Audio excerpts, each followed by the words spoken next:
Thus saith the Lord God.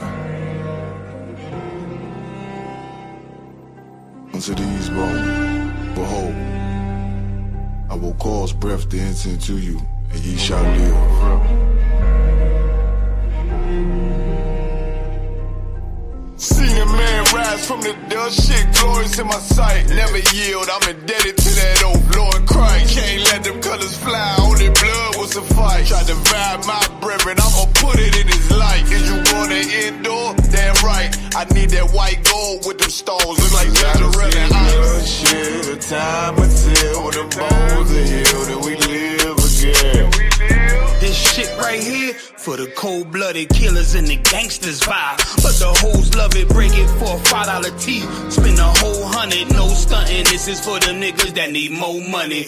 I done stopped the rebel from putting several in the casket. He throwing everybody involved if I ask it. So don't make me get a word. I'm scared of what he might do. Don't make me build a nerve. Down the alarm, feel like it's the beginning of the purge.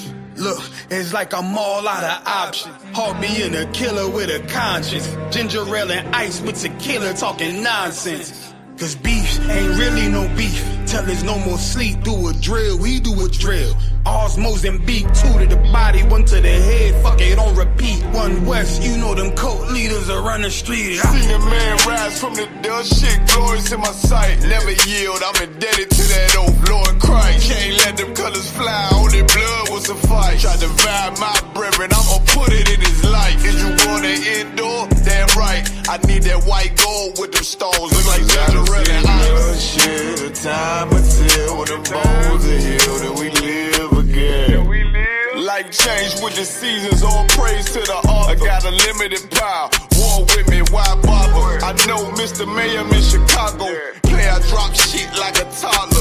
Make that Glock speak like Tommy, leave him cold, call me Martin. I done seen Benjamin turn many men into monsters. Lay that lamb down, I feel like Benjamin Barker. Lord, I pray salvation sweet like peach cobbler. Right now I need a bankroll thick like Miss Parker. As I enter the darkness, the truth the only way. Death a slim chance, but it hit like Colin Ray. Heard that demon on my shoulder and I told him not today. So I try to stay focused, I ain't even boasting. Cause all that ghost shit hypnosis. And you ain't gotta talk shit when everybody know it. You ain't even riding or you talking, yeah, the bus boys are poets. It's a thin line between love and hate, that's why I got involved. Just pick this bad bitch up like Roddy Smalls. Threw that burden on my shoulder like Samoa Ross. Shit, I obey the orders, that's why I overcame it all. Seen a man rise from the dust, shit glorious in my sight. Never yield, I'm indebted to that old Lord Christ. Can't let them colors fly, only blood will suffice. Try to divide my brethren, I'ma put it in his light. Is you gonna endure? Damn right, I need that white gold with them stones. Look like gingerbread and ice. Shit, the time will tell when the bones are healed and we live again.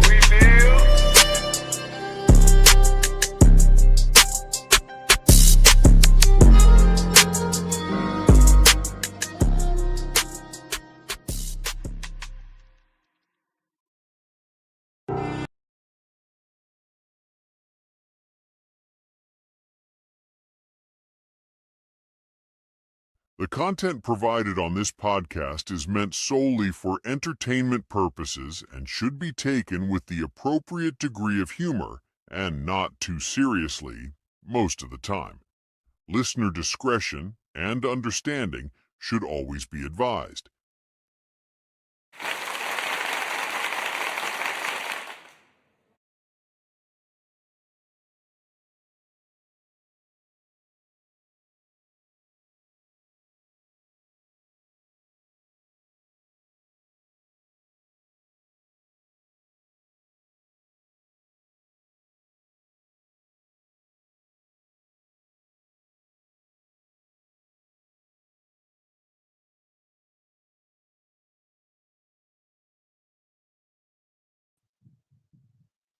All right, what about now? Can y'all hear me now?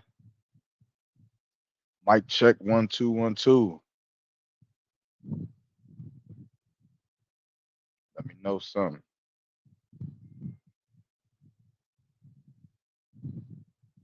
Still no sound. Hold on.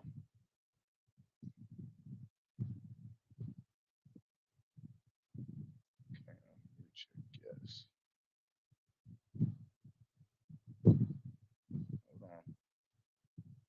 I'm getting mixed reviews. Some people saying they hear me. Y'all saying you don't hear me.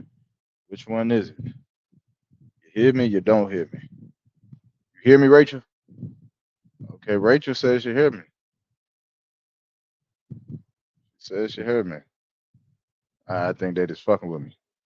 All right, Most High in Christ. Hey, look, I know y'all seeing a different setup. Salaka. We not in the official studio. However, we are the CBP, the Chainbreakers Podcast, of course, under the Israelite School of UPK, under Commander General Yohana.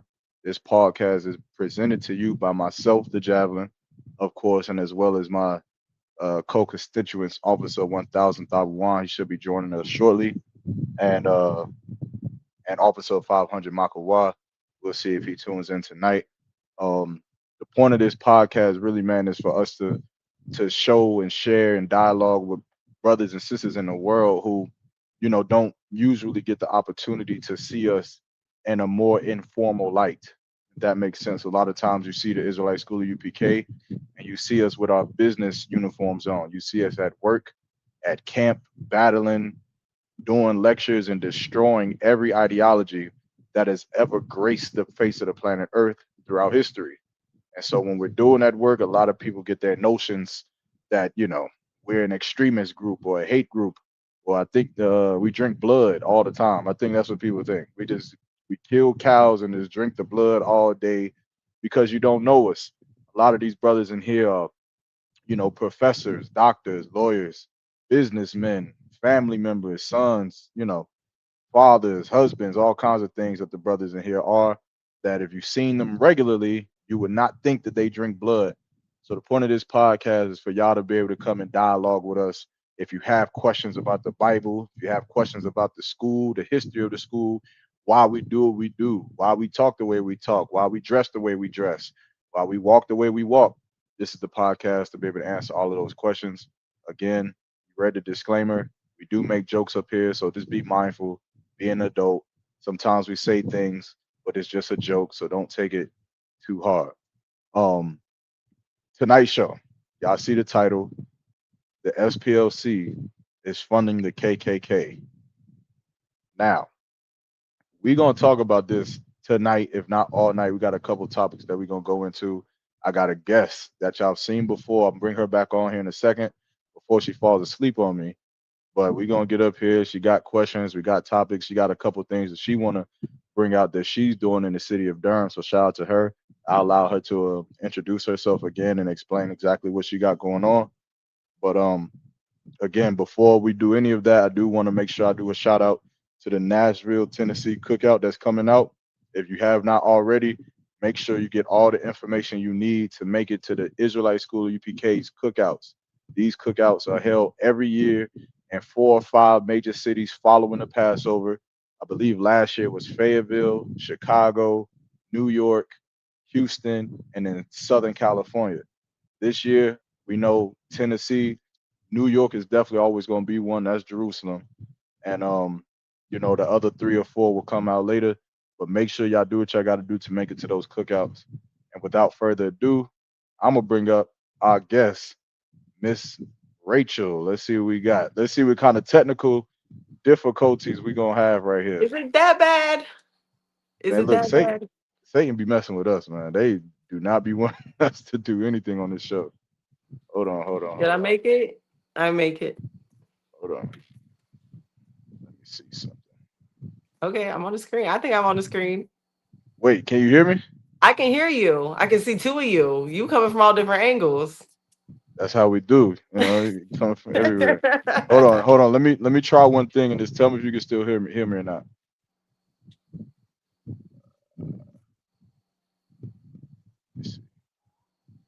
Okay, you still hear me?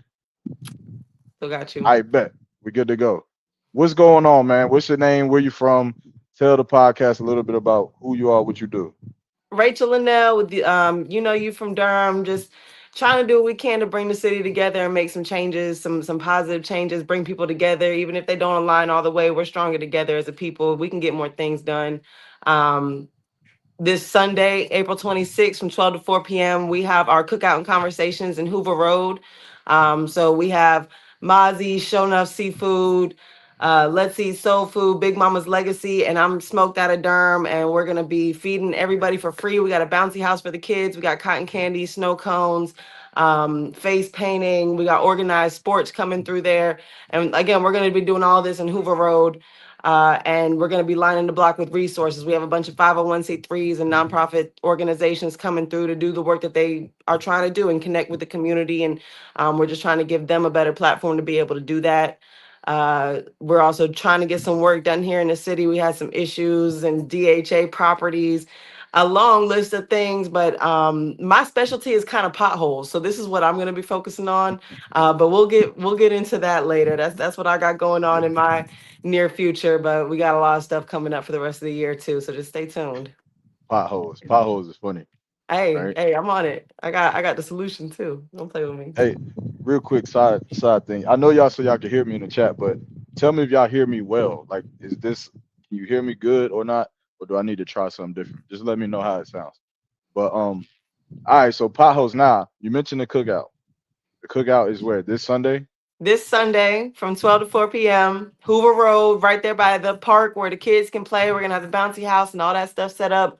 Um, we're gonna be out there early setting up, and we got plenty of help, but we could always use more. The only donations we're asking for is drinks. If you want to bring anything, bring some drinks. Other than that, food is free for everybody. Whoa, what just happened? Speaking of technical difficulties, there we go. Yeah. About to say the government cut your power off. They don't.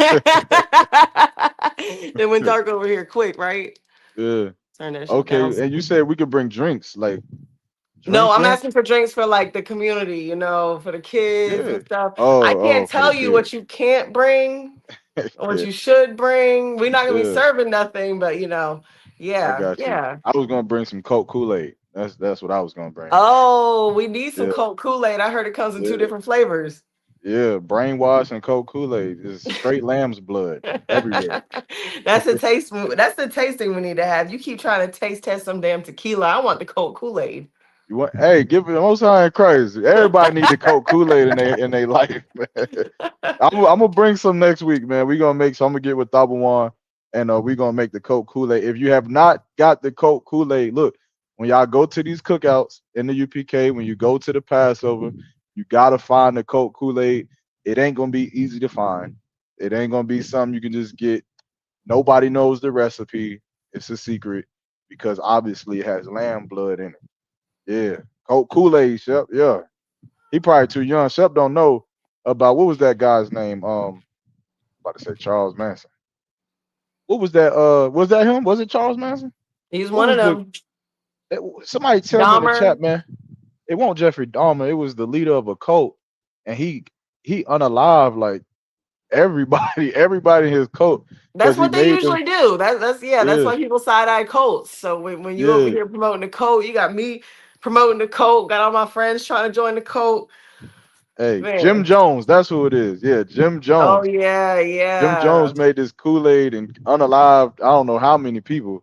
And but no sweat. So now everyone says that UPK is a cult.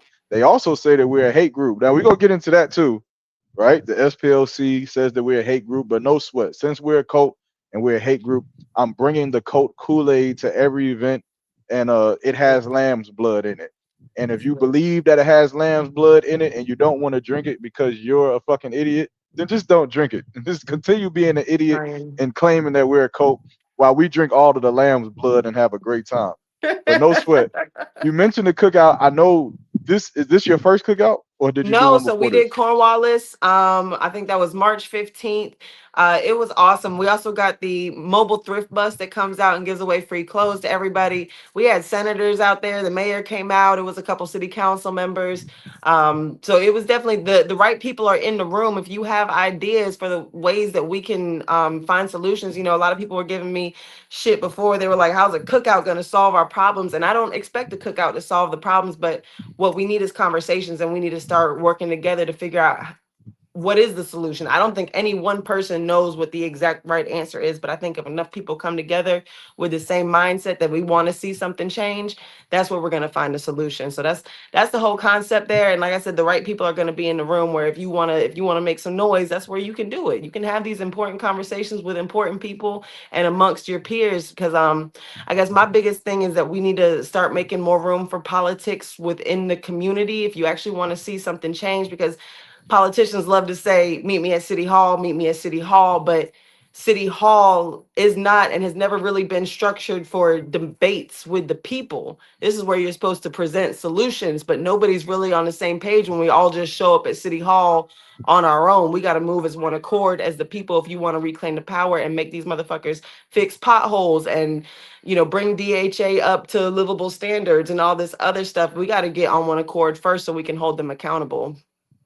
Word. I'm gonna try one more thing and tell me if you can hear me. This is the last thing I'm gonna fondle with.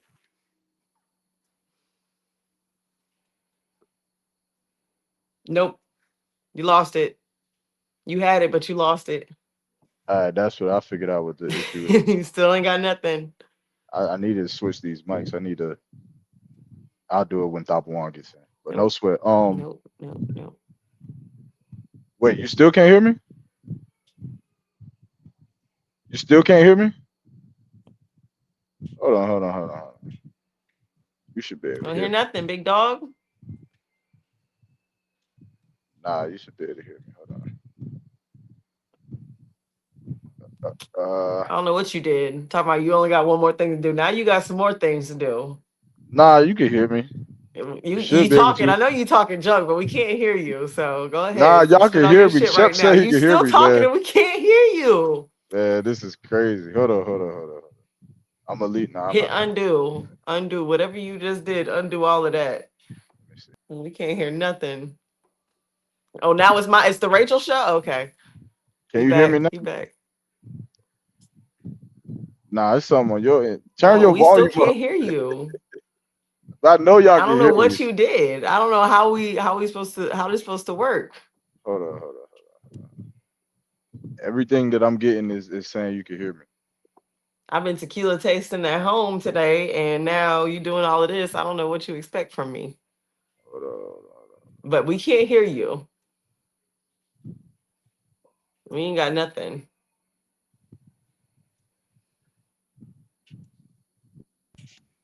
All right, what about now? I don't know what you Hear me? did. You had it. I can hear you. They can hear He me. can hear They can you. hear Is me. it just me? Yeah, it's just you. It's me? What happened? I could hear you Yeah. before. I don't know. Why I can't hear? Hold on. Dang. Yeah. I don't know what to tell you, big dog. I'm gonna try and back out and come back. All right. Dang, it is me, huh? Dang. All right, hold on. I'm gonna try to rejoin. See, I knew it.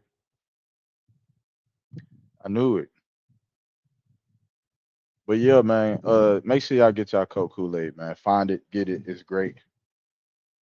Shep, I'm gonna get you some, man. Make sure you get to the cookout. Let me see.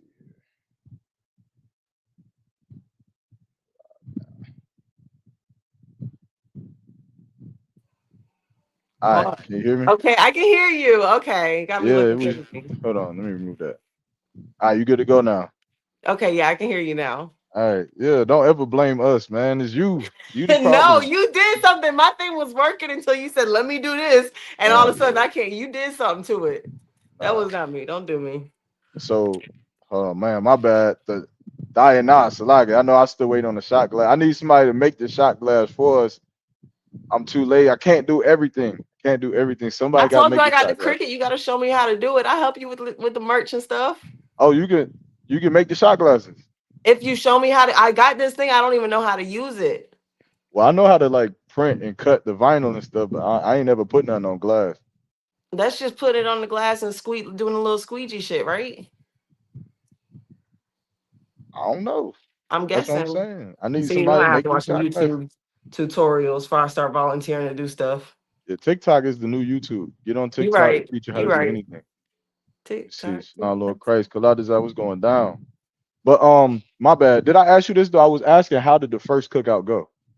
It was amazing. The turnout was crazy. We probably we had about 300 people out there. All Mhm. a ton of different news stations came out to do coverage. Some of the news stations came to like the night before when we did our prep shift at the Tipsy Bull. They were out there with us too.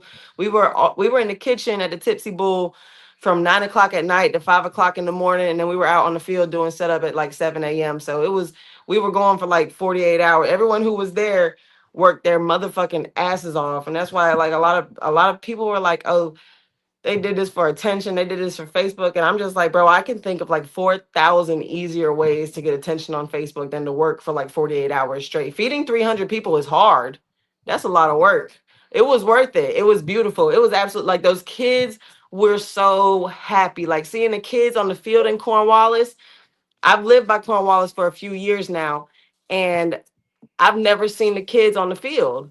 I've never seen them out there playing. So seeing that whole field like being used, and the mobile thrift bus, that was a big impact too. Seeing these kids and these families, they were so happy, like really happy to get some free used clothes. And it's like, if we can do anything that's something that's so simple, like we clearing out our closets, we can make sure these people get some new clothes. And if that's all it takes to put a smile on somebody's face, and that's worth it, and that's just something like tangible that got left behind. We helped out. We had like job applications, we had um resources for people who are like looking for housing and stuff. I had a social worker out there who had a whole table full of resources. It was a great event, man. It really was. And so that's why, we crowdfunded the first one. We're not a 501c3 or anything. We raised the money on GoFundMe. And once we put it all together, and then we went to the city and we said, hey, look at what we did and look at how big of an impact we had. And now the city has agreed to fund the cookouts for the rest of the year. So Mm. that's where we're at with it. We're going to do a big one at the end of the year in October, and it's going to be Durham Day. We're going to do a small bit. Well, let me stop talking because that's all on the table still. So we got a lot of shit coming. That's all good. At least you trying something. But now you mentioned something about like the impact that it actually have on the community. Like, what's been your experience with that as far as what are these cookouts doing? Because obviously it's not so much of a new ordeal, right? For brothers to come together, do a cookout, do food drives, stuff like that.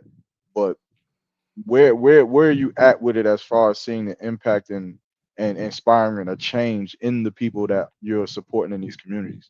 For me, the biggest impact is talking to the resources that were out there, the nonprofits that were out there, and they've all told me, hey, like the lady that was out there running the sports, she told me, well, I think her number, she has like 8 new athletes on her team that came from that Cornwallis cookout, just kids that were out there to play. Now they're in an organized sporting team, and we have Poof, which is our fiscal sponsor. That's a teen development group. So she works with she gets these kids after school all day long, and that's what we really, teen development is what I feel like can turn this city around, because these kids are really struggling. There's not a lot of good role models. There's not a lot of stuff for these kids to even do, really. Like there's no, the a lot of these rec centers are closed. There's not a lot of organizations, and even the organizations that we have, the issue is that people don't know about them. So I keep hearing people tell me they got the same issue over and over again in each neighborhood. We when I go talk to people, everyone has the same issues. And when I go back downtown and I talk to the people there, they're like, yeah, we got a program for this, we got a program for that. The problem is that the people don't know about these programs. They're not being utilized. So we're pouring all this money into these programs that people don't even know are there. We're wasting a lot of fucking money that could actually be having a real impact out here. So part of it is just like letting people know what's available. And, again, talking to these nonprofits who are on the scene that day, and them telling me like, oh yeah, I'm working with this kid now. I'm working with this kid now. We're doing this with these teens. For me, that's everything. That's all. If we can touch one child's life out there and show them that people really fucking care, and there is opportunities for you to do something different if you want to do something different, that's it. That's all that matters. Mm, okay. Most high credit. Like all of it sounds good. Again, we're definitely here to, we definitely want to catch one of those cookouts for sure. You What y'all got be to. cooking out there? Y'all don't be cooking no No pork. We ain't got no pork on the menu. Oh, okay. I was about to say we go out there and smell some chitterlings or whatever y'all be eating. No, no, no, no, no. We got the smoked chicken again. We're gonna have chicken salad. We got beef burgers, beef hot dogs. Mm. There was some beef ribs, potato salad, mac and cheese, a whole bunch of stuff. It's a cookout, you know. And then we always tell people um if you have your serve safe, you can bring food. So if you're serve safe certified, you can bring food, and you can choose to stay there and serve your food, or you can drop it off and keep going. Like I said, we got some really great chefs that are gonna be on the scene that day. Mozzie, with Mozzie's Cuisine, he's gonna be running my smoker. Show Enough Seafood is gonna be out there handling the fish. Let's Eat Soul Food is gonna be out there helping out with whatever we need help with. So like we got a lot of really good chefs out there, and that was the biggest thing that we could get was the food lined up.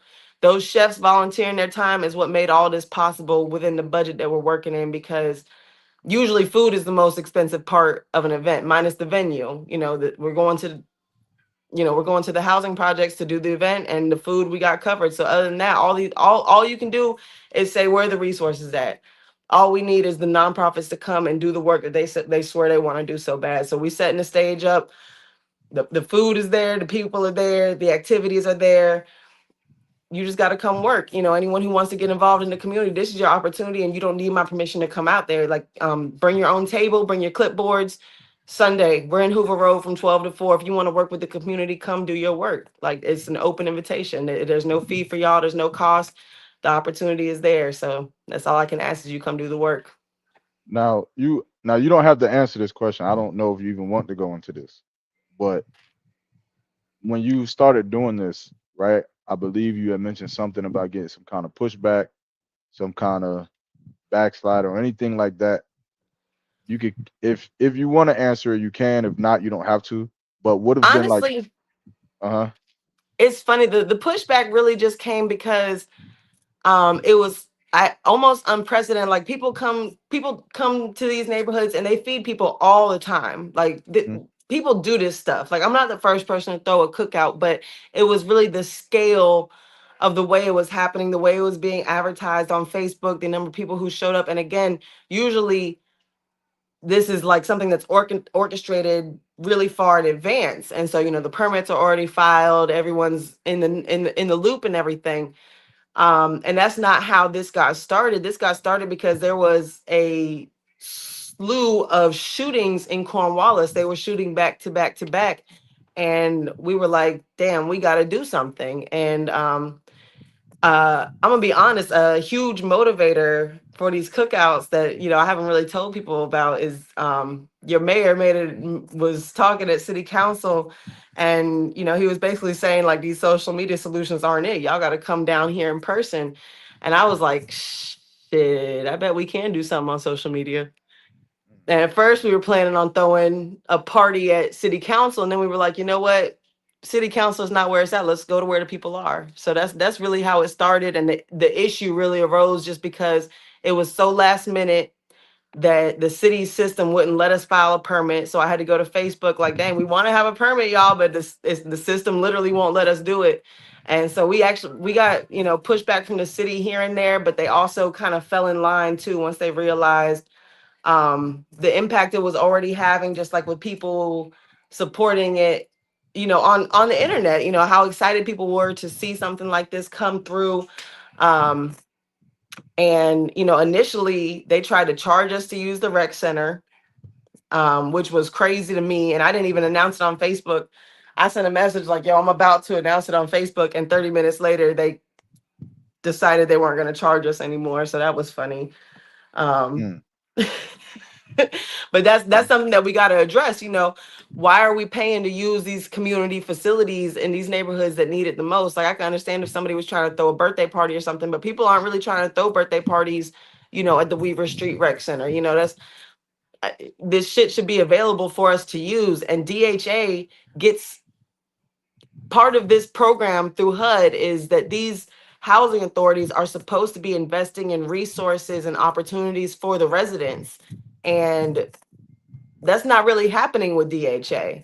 I was in a symposium with Eric Smith from DHA, and he made claims that DHA has a partnership with Duke for career opportunities.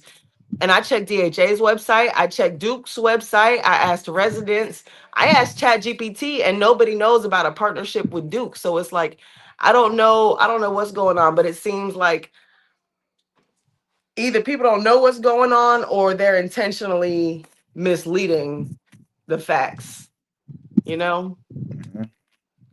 Okay, so most of your pushback has been coming like getting the obtaining the resources to be able That's to where hold it these was events. at first. And there was, a little bit of, some bullshit on Facebook. You're always gonna see when you do something good, you gotta always expect pushback. Like you gotta understand that some people aren't ready for the change that they want to see. Or like if a lot of people were throwing out all these ideas on Facebook, like, oh, you should have done this, you should have done that. Like, tell me that. Let's talk about it. If you've done this before and it didn't work, tell me how it didn't work. Tell me why it didn't work so we don't make the same mistakes.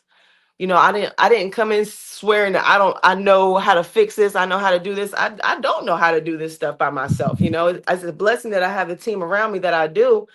But yeah, we're always open to feedback, and we're always open to anyone who wants to help us put these events together. We got a whole community committee. It's not me by myself. I might be the loudest one, but it's absolutely a group effort getting this stuff done. Yeah, it's a whole team working on these events at this point. I want to ask this because obviously, us as an organization, right? When we do things, we do it in kind of like a order. There's a ranking order in how we move. Have you seen? Now, you may not agree, you may disagree, but have you seen where trying to, because you have a zeal for your people, right? You have a zeal to go out, help your people, fix your people, and you've met other people who share in that zeal and wanting to go and help people. But have you seen where the lack of that order can become a hindrance to the goal that you all have set out to accomplish?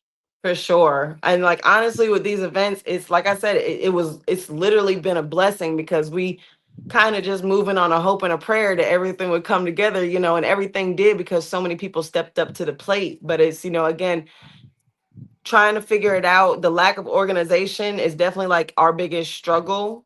But it's getting better with each time. We're getting more like in the rhythm. People are learning how to do this and what needs to be done and having things done on a timely fashion so that everything runs smoothly. But for sure, if we had more structure in this motherfucker, it would be so much easier. But that's definitely like it's a lot bigger mental load trying to put all the pieces together versus if everyone just kind of knew what their job was off of the strength of a structure, then absolutely it would be a whole different ball game. You know what y'all need to do. Come on over to the ISUPK. I Come hear on it. now, I look. keep hearing it. I keep hearing Smoochie it. And B, I'm Smoochie on the B in the way. chat. I'm on the way. I feel like I gotta keep he working on me. Nah. Smoochie be in the chat. Shalom, Smoochie. She in here. Ain't got your Okay, that's that's your my rolled up. see. I was just telling him earlier. I said, "Hey, all my friends want to join the cult now. We got like 3 sister lives trying to line up, and dang, Me hermano. My bad. Cuban. That's what UPK. Oh no, Cubans are Israelites. Most High in Christ. Shalom. But yeah, what you said? What? Hold on. I heard what you said. But what did you say? Say it again. You and all Smoochie my B is friends doing keep what? texting me like I think I'm ready to be a sister wife. Like, bitch, damn, I'm not even ready to be a sister wife. A, Dang, a sister wife to who? A man of the Lord in the we ain't even UPK? picked a man. We just like I see, and that's my whole thing. Is like, dang, if I'm gonna do this Nah, sister not wife stuff, I feel like I gotta like the girl more than the man. Like, not. and then Uh, you gonna trigger the domestic violence. You like you cheated on my sister wife. You hurt my sister wife feelings. Now we gotta fight. I can deal with you hurt my feelings, but you hurt my sister wife. We gonna jump you. oh man. Speaking of that, My my brother who got bad. all of the wives in the building, Officer 1000 Tabuan.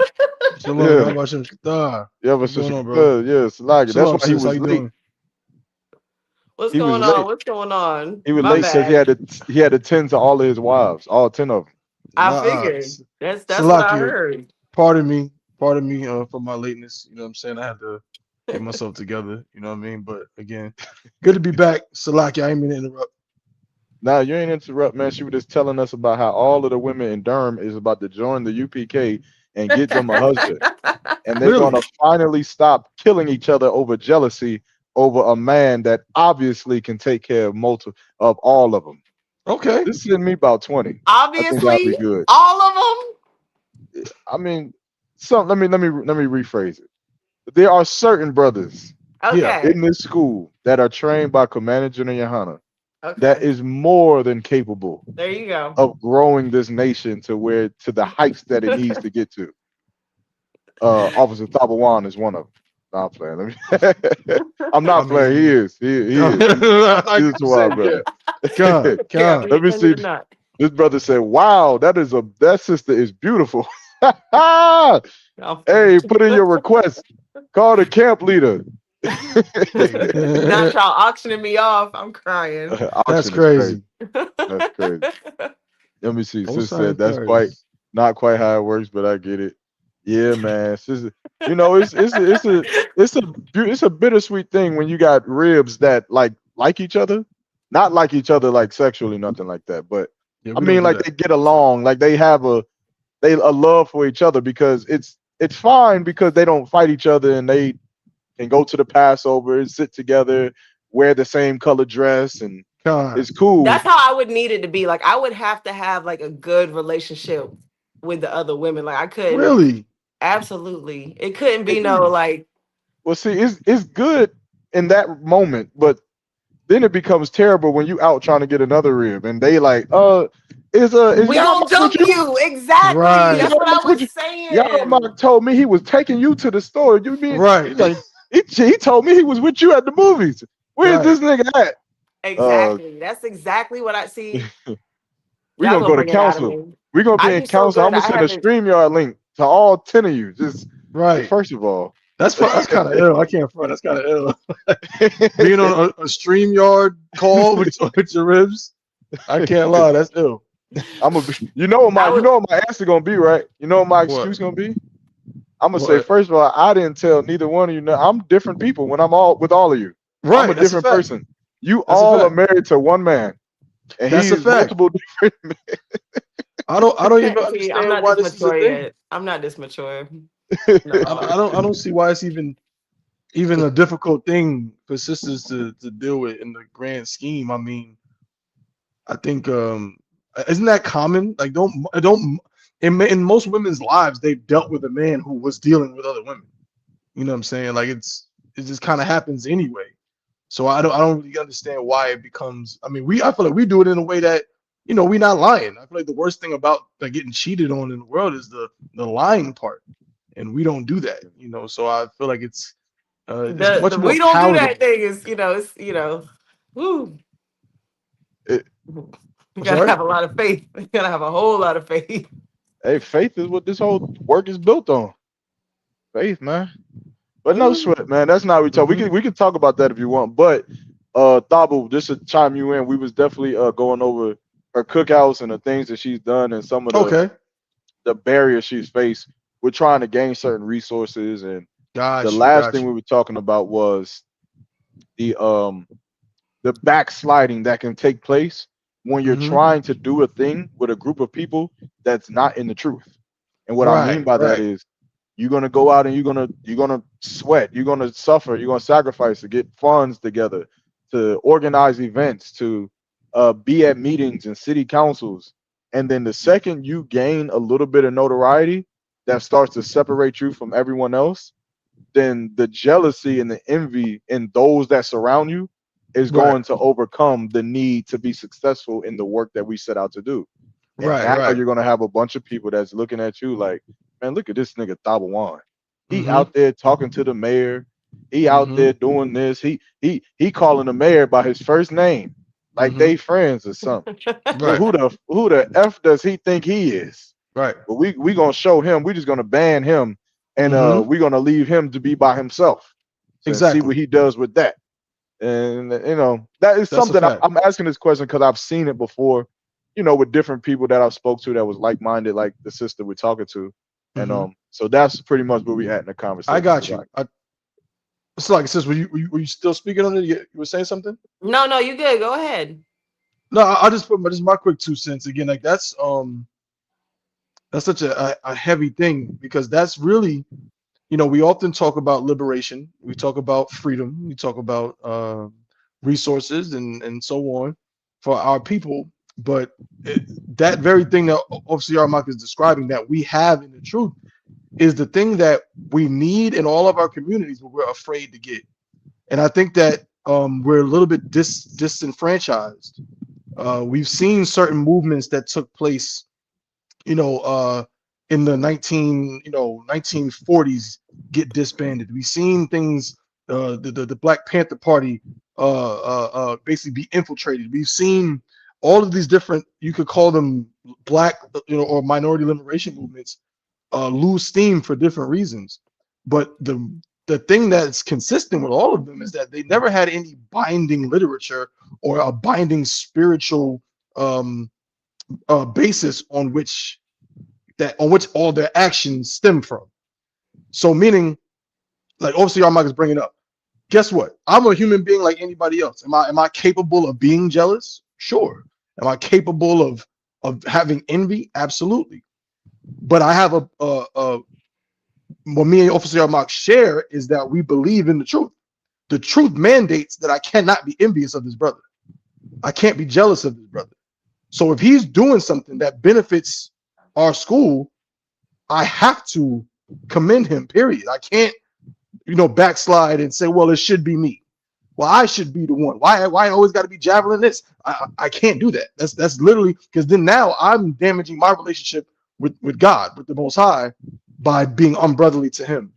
So in order for anything to work that we're trying to do, we have to have an overarching system of belief that no matter what, that's what we adhere to. If tomorrow I go off and do something outside of the will of the Most High, outside of the laws, and do my own thing, guess what? This train is still going to keep going because Overseer Yarmak's going to keep doing what the truth mandates. It has nothing to do with me and friendship and none of that. It's about what the truth mandates. So we need that so we don't have to worry about anybody backsliding or backbiting or jealousy, bringing down something we try to build. But that's always going to happen if we don't have something to fall back on. Salakia. Yeah, Sure, for that's sure. facts. I'm gonna just give you this is there's a few sisters that's in here right now in the chat. If you're looking for some sisters to get with you, need some new sisters. They in here and they won't backslide on you. We You know, always looking for help. You always, whenever, anytime, and I keep telling people because it's like there's people who I've had personal issues with in the past who have stepped up and been like, "Hey, I want to be a part of this thing," and I'm like, "Listen, come on, like whatever issue, like." Anytime that someone decides that they want to get on board with what we got going on, come on, I'm making room for you. Let me know what you want to do, how you want to do it. We got room for you. We always got room for you. We need the help. And that's the biggest point that we're trying to make is that it's time to align. Like everybody Right, doesn't right. even have to agree on everything, but if we just help each other get some shit done, we can start getting shit done.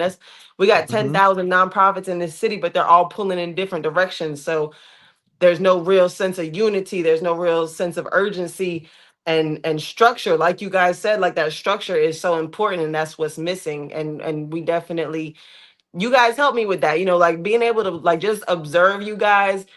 It has an impact on me, I promise. Like I love everything you guys do, and it's definitely Yeah, kind man. of pokes holes in my own theories. Like, oh dang, maybe they do know something more than me. Maybe I'm not as uh, on top of this as I thought I was. Um, yeah. Commander Johanna, he been doing this. We've been doing this since 1969. Since right. 1969. So, but and any brothers and any sisters who have a zeal for, fixing the condition of God's people, the minority people, blacks, Hispanics, and Native Indians, then I think the bottom line basis of how we have to do it, of course, this is what we teach, but you have to do it in the way that God said to do it. That's the only way that it'll ever work because there's so many, like the scriptures say this, can two walk together unless they be agreed? Can't. Right. Because even when we come together to say, let's say we take a homeless child and we decide we're gonna come together and raise this child up. well, as we're raising this child up, we may agree that the child needs to eat 3 times a day. We may agree that the child needs a healthy lifestyle, needs to be active, have some kind of physical activities. But then what happens if the child decides that he wants to participate in lascivious lifestyles? Then we don't agree anymore. What Right. happens if the child decides he wants to hang with gang members or something like that? Then at some point you're going to start to see why I cannot raise this child with you. That's why a lot of relationships end and they fail, because Right. a lot of relationships is a man and a woman who are separate in everything. They're separate in the ideologies, they're separate in their faith system, their belief, their politics. They're so separated, but because of sex and attraction physically, they try their shot at at raising children or being together until it begins to be too much. That's why the Bible says in Genesis that they twine shall become one flesh. Because when you come together with something, then you have to become that thing. Like me and Tabawan, he went to school in New York. I would have never met this nigga ever. I would have looked past him in the street and never even talked to him ever. But Ever. when we came together in this truth, we became the same person. That's right. Now we are absolutely the same. We talk the same. We say the same things. We dress the same. We eat the same things. We only Breakfast. sleep with black Hispanic and Native Indian women. Everything that we hold on, they said breakfast. I missed that. No, we don't eat breakfast together, brothers. But God. you get the point. Like everything that we do is the same. And so at some point, that I feel like is going to have to be the main argument. Like, yes, we'll take the money. Yes, we'll take the food. We'll take the housing. We'll take the resources. But you cannot destroy the resources that you get because you decide that you want to live a lifestyle that goes against God. Because we've seen time and time again that even when things are handed to us as Hmm. blacks, Hispanics, and Native Indians, we find a way to destroy it because we ourselves are destroyed. So you can't help a destroyed person but so much because they'll only destroy the help that you give. So like I Right. you. Look, and this Yeah, is man. something me and my friend talked about after we left that first night, and I was like, dang, no wonder I'm so fucking stressed out because I'm over here having to do a lot of leadership shit, and I kind of come to the conclusion like, oh dang, I don't want to lead. Like I really I Most Mm. high crazy. it Hell needs to Well be a yeah. said. man Hmm. to Hold on. lead. Where my damn where my shit's at? Hold on. There you go. I don't want to leave. Since you don't have to leave. But go ahead. Keep going. What you was about to say? That's what it comes down to. Like I really like talking to y'all. I was like, dang, this is why I was so incredibly overwhelmed and stressed out because I'm sitting here telling myself I can do this, I got this, and then I'm talking to y'all. I was like, dang, I'm doing it, but it's not natural. You know, it's that's why it takes so much for me, and it's so like it feels so impossible sometimes. It's like, dang, I was not meant to carry this damn weight. Mm. Yeah. Not even in the slightest. I want you Right. Right. about to say something? La. Yeah, not even in the slightest. And the beauty of it is that like having the structure in the school like how we have it, it oftentimes it puts to make it simple, it puts nature back in its natural order. Like a woman should not, again, don't no offense, right? What you're doing is honorable and it speaks to your character and your spirit. But a woman should not be on the front line of anything as it pertains to fixing black people. Right. Like that's almost like we about to go to war and the enemy is coming. They got tanks and swords and guns and shit. And we looking at the woman like, well, get out I got there. guns. Let me Yeah, stop. go. Hey, give her a gun and you go out there first while we sit back. It shouldn't be like that. Like a woman should be able to be safe in a place. That's She right. should be able to feel safe in a neighborhood. And the reason why you do what you do is because you don't feel safe. You feel unprotected. That's You right. feel like the potholes is going to destroy your vehicle. You feel like the drugs is going to flood your neighborhood and eventually get your children. You feel like gang violence is going to take your child's life, if not your life. And so, because you don't feel safe, not only in your household, you have a man that abuses you. And like, I'm not talking about you, I'm talking about sisters. But you have Right. a man that abuses you, a man that lies to you, mistreats you. And then you leave your household and you have a city that labels you a nigger or a wetback. They see you as some kind of criminal or some kind of irresponsible person with your hand out, wanting all the food stamps, all of the SNAP, all of the EBT, WIC, so on and so forth. So you're not safe in your own community. You're not safe anywhere here in America. And so a woman who cares about her people and has a little bit of strength about her, she'll then go and become the thing, or try to become the thing that makes her life safe again. She'll kick that man out the house and put a restraining on her and call the police and fight with her in front of the kids, because in her mind she has to make the house safe again, because the father isn't doing it. He's not making the house, he's not making the home feel safe. He's not making the neighborhood feel safe. Sisters and brothers who come into the Israelite School of UPK, they finally find that system that protects us everywhere. It protects you from Donald Trump.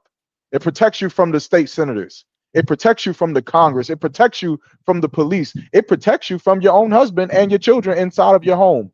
From the top to the bottom, there's a system in place that protects you and makes sure that a woman can finally be safe and finally have a voice and someone to advocate for them, either systematically or individually. And that is what is so important about what Commanding General Yohana is doing in the Israelite School of UPK. And that is what everyone needs to know. If you want that protection, then you're gonna have to come serve the nigga God once in your life. That's right. You're gonna have to do it. That ain't that what what brother said? Somebody said it. And that Suge Knight said, if you tired of having producers all in your videos, all dancing, in the videos, doing this, and, well, if you tired of all of this nonsense, this backsliding, people talking about you, being upset with you, jealousy over you, envying over you, then come serve the nigga God in the Israelite School of UPK. He'll give you brothers and sisters that won't turn their back on you. Brothers and sisters that'll be loyal to you regardless of how much money. We got a brother named Captain Tazariak right now. Captain Tazariak is the hottest thing off the press. He's bigger than Malcolm X. Malcolm X can't hold a candle to Captain Tazariak. I fucking said it. And guess what? Captain Tazariak is the biggest brother that you'll ever meet, man. I can call him right now. Any brother can call him right now. Talk to him. Dude, you understand? He's a brother. Hold on, Salaki. Hold on. Dabuan, you took my camera out. Dabu over pressing buttons, man, taking my camera out. But he's the biggest brother that you'll ever meet. And guess what? If tomorrow, if Commander General Yohana told Captain Tazariak to stand down, to stop teaching, to go and do something else for a time period, he would do it, unlike Malcolm X, which is why Malcolm X got killed. He got killed because he didn't know how to follow orders, and he was in a group that only knew how to hate each other, so they unalived him. But since that's what we're gonna need, man. But let me see. I did want to say this. I seen somebody in the chat post earlier. Flames try to say you most definitely are a black militant hate group. Most definitely a black militant hate group. It's funny that you are avoiding that label. Shows your cowardice in the face of battle. Oh man. Flames Trotter. Most High Cry. I got you. We definitely a hate group. I hear you. Well, speaking of that, since you had asked the question the first time you came onto the show about the SPLC. Ain't it funny? I mean, it came right back around. I'm happy to think it's quite hilarious. Crazy. If you all have not heard the news, the SPLC is being put under an indictment of charges that is allegedly, of course, I'm gonna use the appropriate terminology. They have allegedly spent millions of dollars in support to actual hate groups, actual groups that have a history of hate, not because of what they said about anything, but because of the necks that they broke on trees when they lynched them, because of the rape charges against them, because of the robbery and murder charges that have been brought up against them. And so now the SPLC, which I know I said it before, was not a reputable source. Understand, it's not the government. It's just a 501c3. It's just a non-profit organization that takes monies from people like you who think they're protecting you by telling you who's a hate group and who's not a hate group, so on and so forth. And they have been falsely using these funds to pay for informants to go into these groups and quote unquote out them for the hate crimes or whatever that they've been committing. We could talk about it, but I'm gonna tell you something. I don't believe that story. I don't believe the whole informant paying thing, because if I'm gonna ask you this, One, $1 million is a lot. It's a lot of money, isn't it? God. Yeah, you pay me $1 million to go be an informant. I'm coming to you with something. Coming with something. Someone's going to get arrested. It's going to be in the news that I got paid $1 million to be an informant. I wonder how much they paid that black brother that got Fred Hampton killed in the Black Panthers. I wonder how much COINTELPRO paid him. I guarantee you it won $1 million. I'm just like, if y'all are such a hate group, why they didn't give y'all no money? Hey, fuck it. Shit. Hey. Damn, sis, you asking the right questions if that's what now. they were really doing, if they were really out here trying to infiltrate hate groups, yeah, fuck it, pay me. Why ISUPK ain't get a check? I volunteer as tribute, SPLC. My name is Officer Yermak. Pay me the $1 million. 30-day pass. Yeah, I'm gonna infiltrate the UPK. I'm gonna get in there. And I'm gonna tell you everything that they do. I'm gonna tell you about that Coke Kool-Aid. One, you think they should know about that? I mean, eventually, which I actually got to talk to you about that. But I have a suggestion. Okay, I mean, we'll talk about it. But yeah, the Coke Kool-Aid, SPLC. If you want to know what's inside that Coke Kool-Aid, just send me $1 million. Send me $1 million, and I will tell you what's in that Coke Kool-Aid. I got a quote here. Come on. I got a quote here from a press release from the Office of Public Affairs, the U.S. Department of Justice. Hold on. Let me get you up there. Ready. Yeah, because the federal grand jury charged the Southern Poverty Law Center for wire fraud, false statements, and conspiracy to commit money laundering. So it says, this is a quote from the article: the SPLC allegedly engaged in a massive fraud operation to deceive their donors, enrich themselves, and hide their deceptive operations from the public, said FBI Director Kash Patel. They lied to their donors, vowing to dismantle violent extremist groups, and actually turned around and paid the leaders of these very extremist groups, even utilizing the funds to have these groups facilitate the commission of state and federal crimes. That is illegal.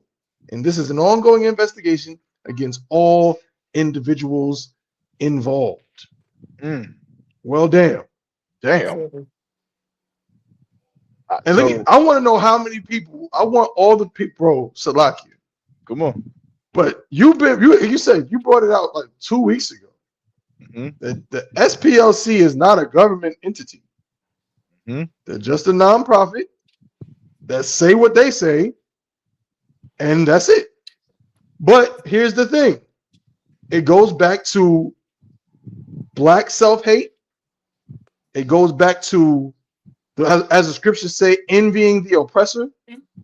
Whenever white people speak, everyone listens, and people assume that when black people, when we have an acronym ISUPK, oh, this is another one of them Israelite groups, them hate groups, here they go. But when oppressors say SPLC, oh well, they must have something to say. Well, now we find out that they're criminals. So can we believe anything they ever said about anything ever? Shouldn't it all be called into question? And a lot of people base their perception of us on them. Well, you know what the SPLC said. You know the Southern Poverty Law Center has them as a hate group. That is an extremist group. Well, you know what's extreme? Going to jail for wire fraud. That's extreme. You know what I'm saying? So, money laundering. That's extreme. You know what I'm saying? So, I mean, again, this is like this is poetic. I love to see it. Salakia. I land my plane. Go ahead, sis. What you was about to say? My question is, and I should have looked this up before we came live tonight, but I mean, this is not the same as you or me catching charges. Like, what does it mean for an organization to be indicted? Like, what is the conviction if you're found guilty? Like, how does they're not locking up an LLC or a 501c3. So what does that even fucking mean at the end of the day? You know?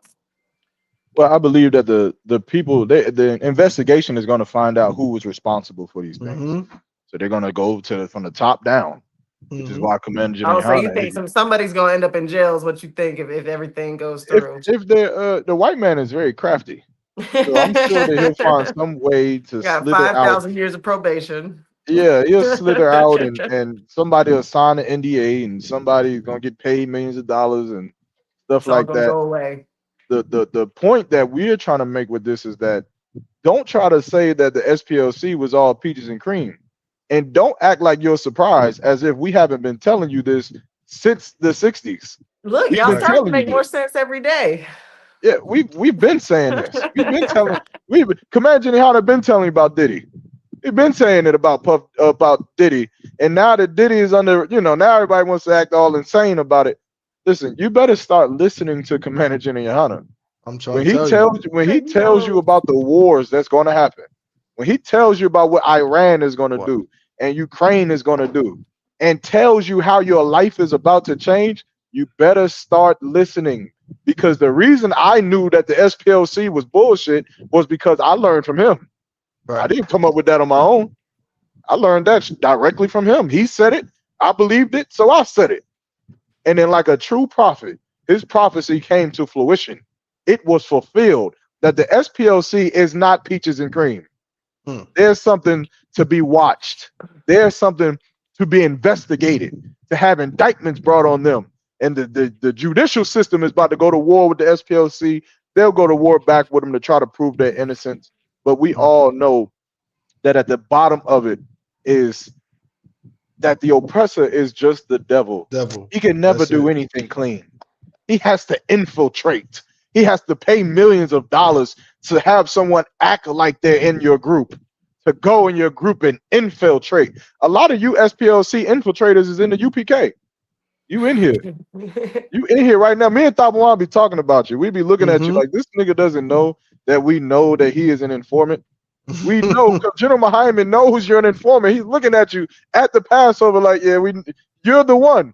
But you know what you're going to end up doing? You're going to end up drinking the Kool-Aid. I'm going to give you some. So I'm going to pour you some of the Kool-Aid. And next thing you know, you're going to be a brother. You're going to be using that informant money to buy us a section at the club that says Kwam Yasha Allah on it. And we'll take it and we'll be brothers with you, informant. Right. That's what we never worry about. That's one of the things that helped me, like coming to this school, bro. Like I just never heard people talk like that. Like when the general was like, yo, if you are an FBI informant and you sent in here, Most High in Christ, like come on, like, and from then on, it's like, yo, I know for a fact that I have been around informants in this school. I know it, but guess what? I don't care because, like my brother said, it don't mean nothing because you can't. There's not gonna be anything for you to inform. You just gonna come in here and be like, yo, them niggas really believe this shit. Like, they really believe it. And yo, they really got multiple wives. Like they're not capping. And they're really just brothers, like, so hey man, come on. That's what you don't want to do, man. We here. You know what I'm saying? And all you donors out there that gave your money to the SPLC, you gave your money because you hate the ISUPK. Ain't that some shit? Salaki for my language.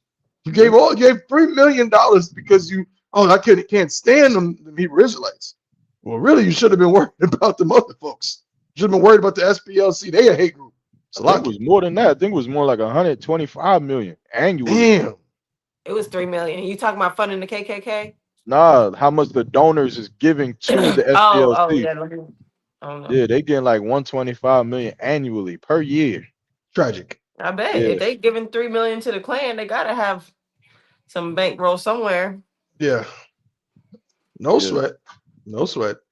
You remember Informant 5? He was one. Oh man. Oh man.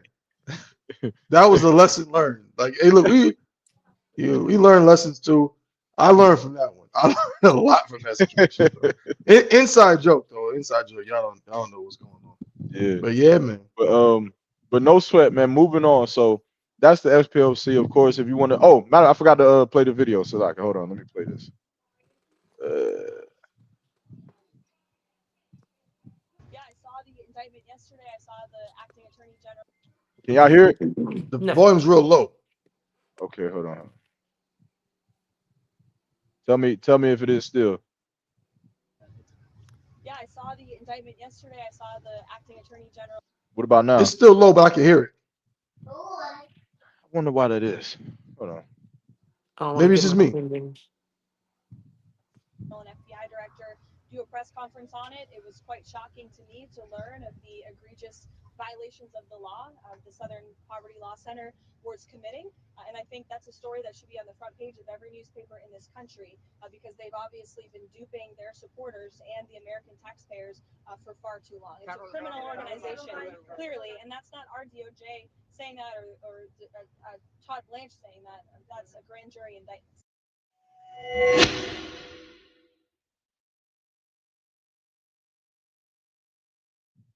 Fox 26. Cat's out the bag now. Cat is out the bag. Oh, bring this back. Tragic. Very. Yeah. But yeah. I mean, I hope. Yeah. No, you got it. Go ahead. No, I just hope this has the effect. I mean, again, you see, and again, of course, the dialogues that we're starting to have with people again. That's one of the things that on this show is very important to us. On the CBP, is at the end of the day, we just want to make sure that the perception of us is based in reality. You know what I'm saying? Like, it's not so much that everything that people think. That people say, "Oh, y'all go in the corner and yell."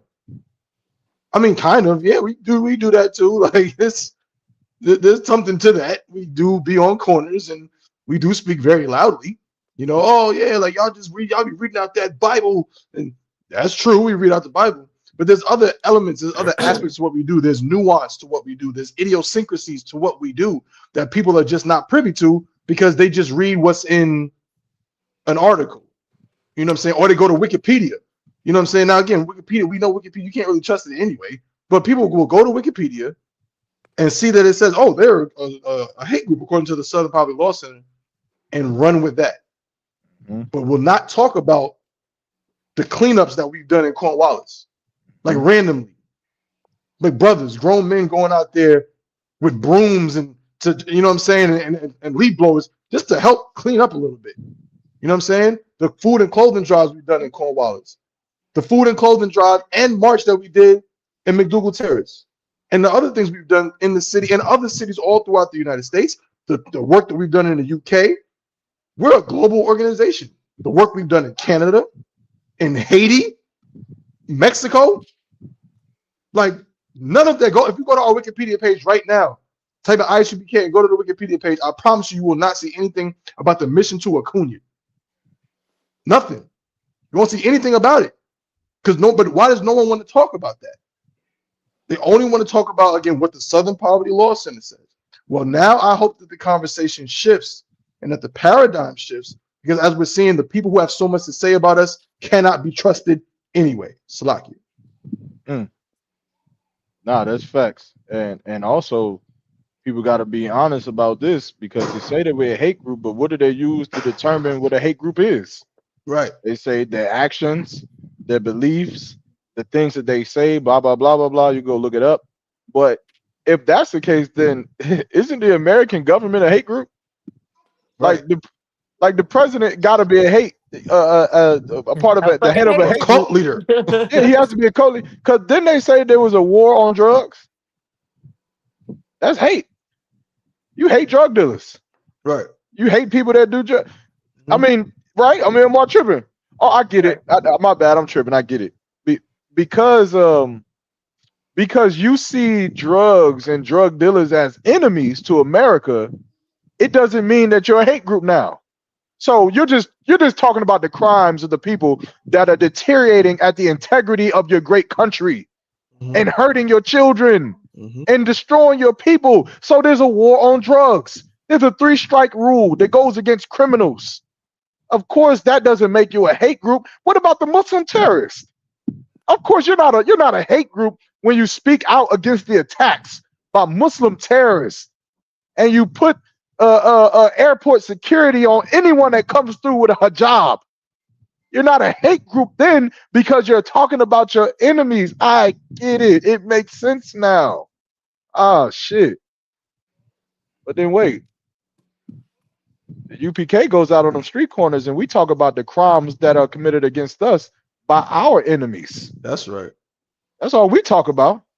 We talk about how many times how many years for years you've been lynching us from trees.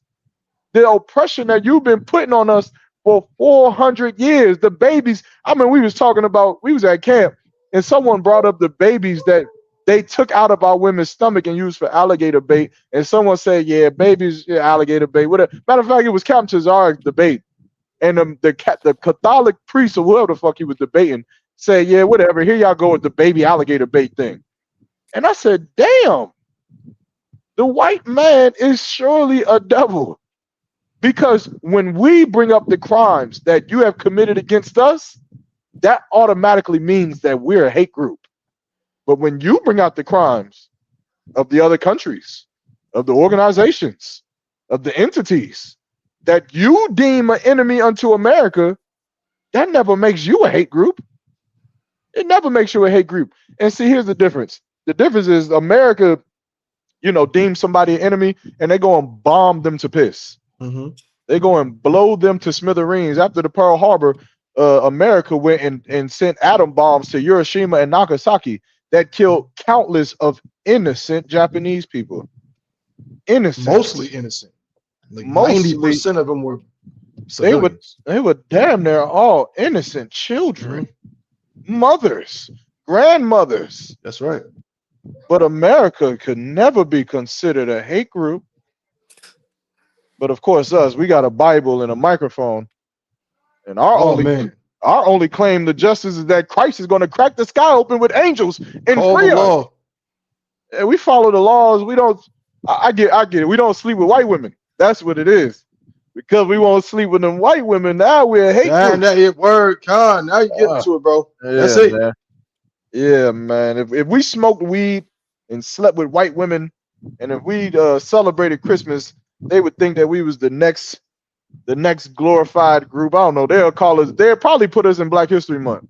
Right. Yeah, we don't do those things. So we're a hate group. No sweat. If that's what a hate group is, then let's make sure we the biggest hate group ever. Because our hate stems from the love that we have for Black people. That's right. That's all. That's all. I yield. That's it.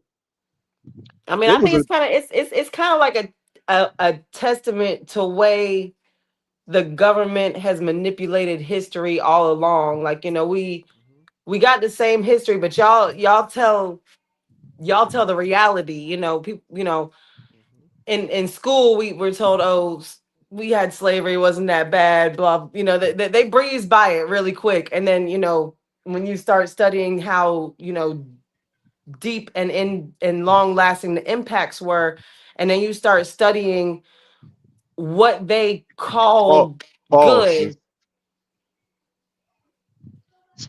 Pause. I missed it. I missed it, bro. Salaki. You said how deep and long lasting the impacts. Oh man, damn. Y'all are like some 8-year-old boys. Like, this is crazy. That was crazy. I heard it and I was like, damn. Good night. No sweat, it's all good. I didn't mean pause, like stop what you were saying. I said you had to say pause. You know I got ADHD. This is like a squirrel running by. I can't even. My bad. Go ahead. You was saying how the long, deep impacts were.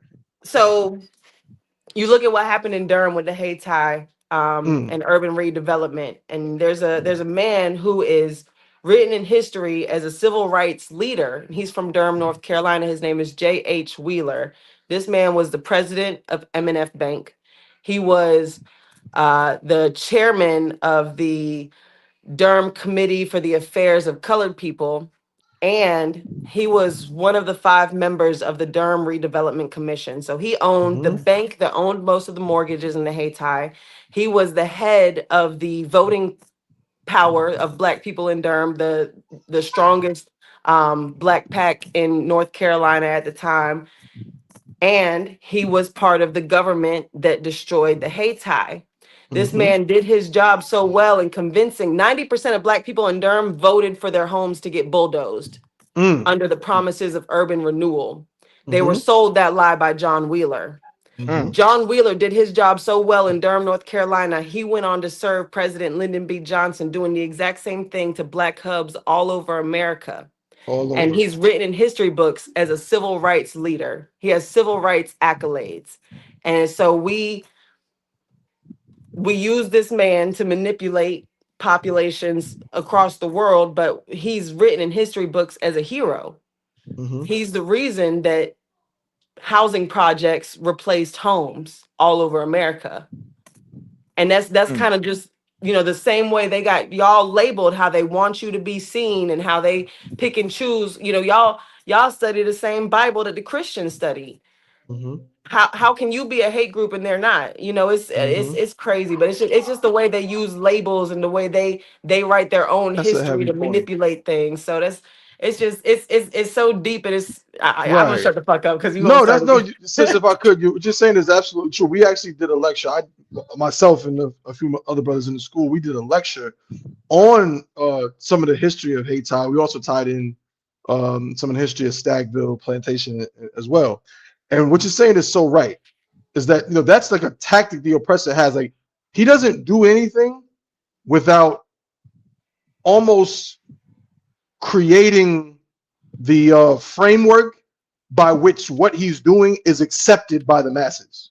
Facts. So, like you said, he uses certain language. He'll word things a certain way within legislation, and end up selling you your own oppression. And usually when that happens, it coincides with the civil rights movement. He used Martin Luther King to that very end. That's why there's a street named after him in almost every major city in America. He used Martin Luther King as a means to sell our own oppression to us. And we bought it. And like you said with Durham, they used the phrase urban blight to convince us that, we're going to beautify things. We're going to make things better. Lo and behold, unbeknownst to us, they were going to build giant freeways through major cities all across America, basically splitting these cities from the Black side and the white side, splitting the resources, splitting access to things. And now we're left with the crumbs. And then you go to downtowns. It's like it says, guy. I was gonna say they did it under the guise of integration. Durham was a strong, successful Black hub, and they said, "Hey, we're gonna incorporate you into the rest of the city. We just gotta knock down everything you built, everything you own, and then you can become one of us." And we pinky promise we're gonna rebuild all these homes that were taken away. We're gonna give you back all the businesses and then some. We're gonna give you community centers. We're gonna give you proper plumbing. You're gonna be on the grid with the rest of the city. And in the meantime, just hang out in these public houses for a couple years. We got you. It's coming. And that promise, people were waiting for that promise to come through, and they were waiting and they were waiting, and then crack showed up out of nowhere. So that's how they solved that. And then now in the reverse, now the same housing projects that they funneled us in are now getting torn down so they can do the reverse. I'm telling you, it's an amazing switcheroo. The Hayti community, over 80% of the residents in Hayti walked to work. It was a walkable urban, I won't say heaven, but just an urban landscape where people could work, live, eat. Our businesses, if you had to go to the hospital, it was right there. Like, all of these things were like that, and it got destroyed. And now in the reverse, they're taking the projects they funneled us into, knocking them down like they've been doing. I mean, they've been doing that. They did that in Chicago in the 90s, knocked down Cabrini Green. They did that in New Orleans in the 90s and the early 2000s, knocked down the Melpomene projects. And now they're doing the same thing in Durham, knocking down the projects and building, what do they call it? Luxury condos, luxury apartments, basically pricing people out of the neighborhoods them and their grandparents lived in since the 40s and the 50s. And now black people can't even live in the parts of Durham they've been living in their whole lives. You know, low income in Durham right now, because the income keeps rising and rising and rising. Low income in Durham right now is anything under like $80,000 a year. So even Wow. when they say low income housing, that could go to somebody who can afford something else. Like that low income housing is not guaranteed for people who are really low income. And is it being is like you said, sis? Is there any real low income housing being built? No. So all you see being built is luxury apartments, luxury apartments, luxury Mm-hmm. apartments. We don't see no Duke Manors going up. You know, we don't Mm-hmm. see none of the things that the people can actually afford. Everything that's going up is something extravagant as hell. It's not meant Mm-hmm. for us. Right. And you know, it's like we could be, you know, they say that the cause of all this gentrification is that RTP is, you know, a booming source of jobs. And it's like, well, what are we doing to make people in Durham better candidates for these jobs? What are we doing to incentivize these jobs to hire people from Durham? Because that's our problem, is that everyone else is Mm-hmm. coming here and taking up these jobs, and we're sitting here crying and begging Duke to raise their minimum wage and begging the city of Durham to raise their minimum wage. Meanwhile, these businesses that are fucking booming are hiring everybody but us. So it's like, what are we gonna do to combat RTP? Like that shit is working against us. Mm-hmm. Right. Damn. Yeah, Yarmont. Nah, I You gonna was say saying, something? damn. Nah, I ain't entertaining. Y'all having a back and forth right now. It's good. Taking a No, break. it's just you good, bro. No, it's just so true, but I don't really think you know, that's the unfortunate reality of living in a capitalist society. Is like, labor, you can labor can be sold at a premium, um depending on the sector. And unfortunately, because of hundreds of years of oppression and essentially having all these other people having a head start. And even if we're talking about, like, for example, look at all the East Indians that are moving into the Triangle area. I live in a apartment complex that is 90% East Indian. And you may think that sounds strange to think about that, right? Like to think about an apartment complex in North Carolina that's mostly East Indian. You know, you in the 90s, you wouldn't have heard of that. You wouldn't even think of that. But that's what's happening now, because as the sister's saying, they're the ones who are qualifying for these particular jobs that they're pushing in the Triangle area, which is RTP. These computer jobs, these engineering jobs, software jobs, and so on. And our people are being left behind, but we were never given access to these things in the same way. We certainly didn't have the national foundation that people from an entire other country have. We don't have that. We have a background. My great grandparents were slaves. Period. Like, you know what I'm saying? I don't have a country that I can go back to and figure it out and build up my whatever. I don't have that. You know what I'm saying? I come from a meager background, like most of our brothers and sisters. And now, not only are we being priced out of our neighborhoods, we're being pushed out of the labor market that would even allow us to live in our neighborhoods, as the sister's saying. So what ultimately can we do then? What are the options? What are we left with? Yeah, I'll Yarma. tell you one thing that needs to happen. We need to burn down your whole apartment complex. Just burn it Hey, all bro. down. Just leave mine. I got you. No, I'm gonna leave yours, but here's the reason why. I'm tired of calling Brightspeed and hearing somebody say, Don't do it. Do it. Don't do it. Don't do I'm it. tired of calling Brightspeed and somebody say, hello, thank you for calling my family. And I'm already pissed off because my internet is off. And I'm like, yo, can you help me reconnect? And they say, okay, I'm sorry that you are having such a bad day. But bed with me one moment and I'm like, yo, I'm going to kill you. I want to talk to someone who speaks English. Jesus Christ. They Yeah, give them man. that polite script. I'm sorry, you're having a bad day. I remember I was talking to one this recently, man, and she was saying something, and it did not make sense with the conversation. I wish I would have wrote it down. But if she would have had said it one more time before the conversation ended, I would have broke my phone. But it was something so stupid. Like you would say something, I would say like, okay, my phone is like connecting, but the TV is not connected to the Wi-Fi. And she would say,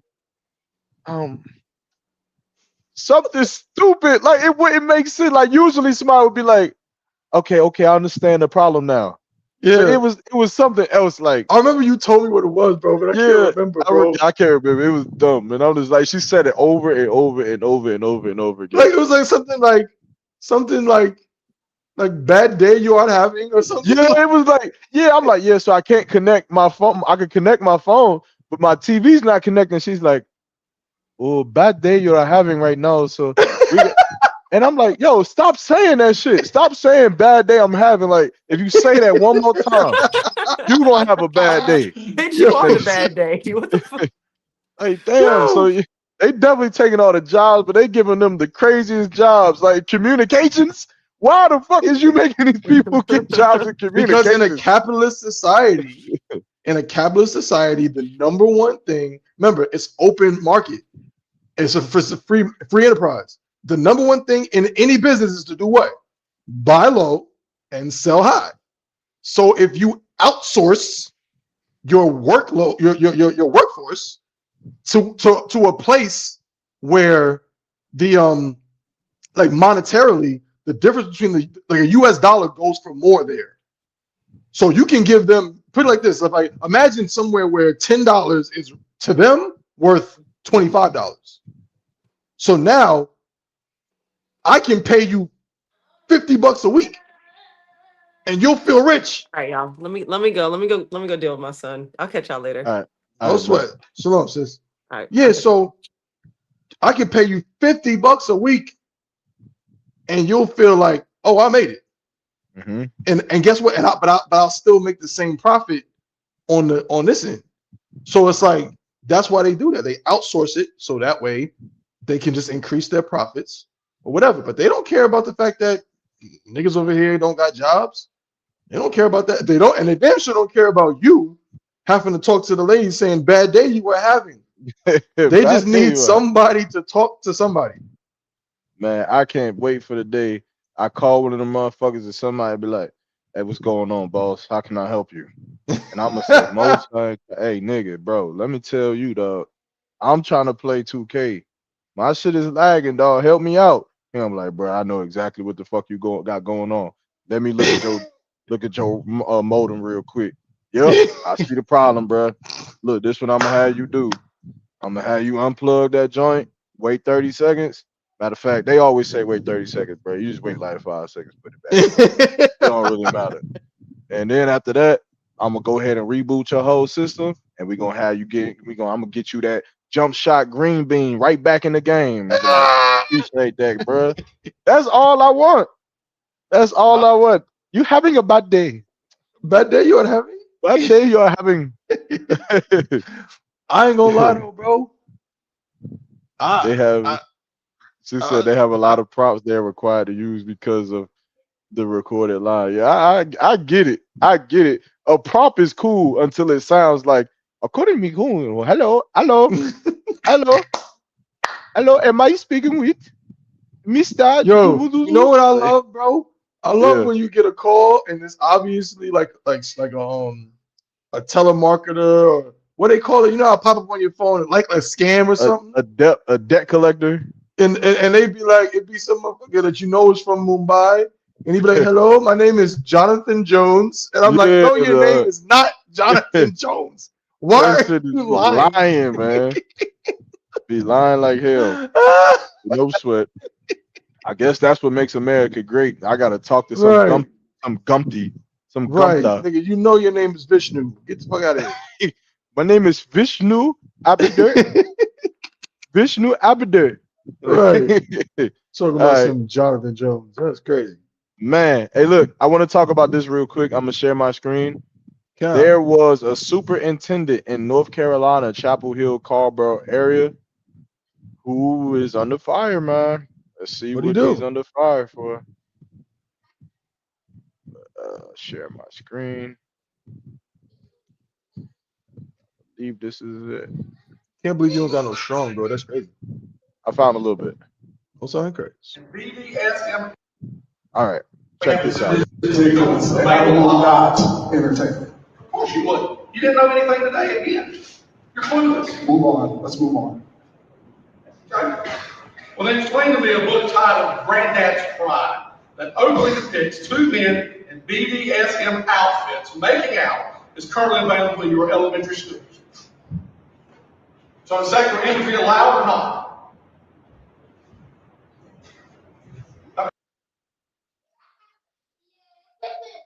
Are y'all able to hear it? I kind of heard it. Is it kind of loud? It's not just it's like the volume response is just kind of, for me, it's kind of hard to kind of Well, make out what he said. I heard something about BDSM outfits in the school. yeah. So the superintendent is being questioned based on kindergartners having pretty much homosexual imagery in the books that they're reading. So he's pretty much asking about a book called Granddad something, but in the book Granddad is dressed like a girl, or there's some kind of lascivious lifestyle. Yeah, Either Granddad it's has BDSM. You know, I don't have know nothing about this. I just read a lot. But what's the I know this SM is sadomasochism. okay. I can't remember the BD part means, but anyways, you know, it sounds like they was wearing some freaky, probably leather outfit with some chains. Probably had the nipples cut out. Pause. Just some crazy work. And this was in the material for the students. Right. So now the superintendent is being questioned about it, and he just got asked, so what about this book? And I guess we're going to hear his response. Right? You're looking up there. Got guys in kick outfits. I'm not sure what I'm looking at. You're not sure what you're looking at, but you're okay if you're kindergarten looking. They got the books on the display, and he's saying, I'm not sure what I'm looking at. And the white man is saying, you're not sure what you're looking at, but you got kindergartners looking at it. Is this your goal? Is this what you want kindergartens to incorporate? Is this the goal? Is this the curriculum? Is this the studies that you want Chapel Hill Carrboro School is known for? I don't understand what the challenge is. I see a pride flag, I see community, I see two couples who are here. So now they're asking, is this the goal? Is this what you want for Carrboro, Chapel Hill kindergarten students to learn from? And he's saying, the superintendent is responding by saying, I don't see the problem here. I don't see anything wrong. I see the pride flag. I see a beautiful community. I see two couples. And a loving I already know what's going on here, bro. Yeah, he's saying I see two couples in a loving relationship. breaking any laws. They're not hurting anyone. They're not breaking any laws. They're not hurting anyone. That's certainly something a child may see in their community. So I'm not sure, what the challenge is there. There's something certainly that a child may see in their community. So I'm not certain what the challenge is here, is what the superintendent said. Children are being subjected to this guilt. This is the hill you want to die on, the Democrats want to die on, indoctrinating young children. I wish you the very best. You're on the wrong side of history. This committee is going to make certain of it sees exactly what your district is doing. Last hearing, a member of the other party wrote a letter to the speaker, I'm sure you're aware of, complaining about when I read. So then lastly, the white man is pretty much saying, look, if this is the hill you want to die on, if this is the route you want to take, then, I wish you best on that hill, but you're on the wrong side. So pretty much voicing his anger in response to this superintendent allowing for this material to be given to kindergartners. Right. Now, what's your thoughts? This doesn't surprise me because certain, again, going back to the concept we were just talking about with the sister, gentrification,